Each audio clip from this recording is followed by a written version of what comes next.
One of our villains who didn't appear all that much in Making a Murderer is the current Mantiwak County Sheriff, Robert Hermann. Throughout Making a Murderer, the entire Mantiwak County Sheriff's deputies behave like the mafia, planting DNA evidence, calling in the victim's car days before it was found, suddenly finding themselves unable to remember anything crucial when testifying under oath, and on and on. The boss of that mafia is presently Sheriff Robert Hermann, whose entire Manitowoc County Sheriff's Department was ordered to have nothing to do with the Teresa Halbach case due to a conflict of interest from Stephen Avery's $36 million lawsuit against Manitowoc County. To back up his mafia operation, Hermann has consistently told lies such as this one. We were never ordered to stay out of the investigation. At no time did I say we would not be involved or assist. I asked them to take the lead. The media has reported Robert Hermann as being ambitious and extremely well trained.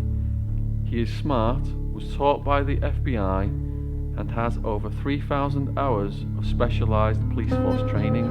But what a lot of people don't know is that the Hermann family own Cleveland Auto Sales and Salvage, a yard in direct competition with the Avery's salvage yard. This massive conflict of interest could have motivated Hermann to want to trash the reputation of the Averys to wipe out their competition. People initially loved the Avery family, and prior to any convictions or media attention, they were the go-to auto salvage business versus Hermann's smaller operation. But by associating the Avery name with the rape of a well-respected pillar of the community, the door was opened for Hermann's salvage business to thrive. Here is a document referring to the annexation of a large amount of land that when at first glance seems like any growing township until you realize there was only one person that truly gained from this annexation: Robert Hermann and his family.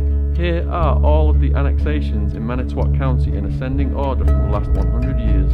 Note the coinciding dates with Stephen Avery's initial arrest and conviction in 1985. Here is a 5-page document that shows in July of the same year, when Stephen Avery was arrested, Robert Hermann was the only one to gain from this annexation. Here is a screenshot of the Manitowoc County Tax Assessor's website of all property of Avery Road. The prosecution continually repeated that it was Stephen Avery's land.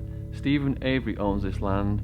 Stephen Avery is the sole suspect because he owns this land. None of which was true according to this document, which shows Stephen's brothers Charles and Earl as the title holders. Since Stephen Avery's exoneration, Hermann ran for and was elected sheriff. With the Avery name successfully tarnished, the Hermann auto salvage business now has an average revenue of $1.5 to $1.75 million annually. In true mafia fashion, Hermann continues to profiteer from his position as sheriff in the following way. For example, driver is pulled over and taken to jail for drunk driving. The driver's car needs to be removed from the scene. Sheriff deputy calls this in to the operator. The operator then calls none other than Hermann's company, Cleveland Auto Salvage. The success of Hermann's salvage yard was inversely proportional to the fall of Stephen Avery. Photos appear to show that Teresa Halbach's RAV4 was towed to the Avery yard. That is something that Hermann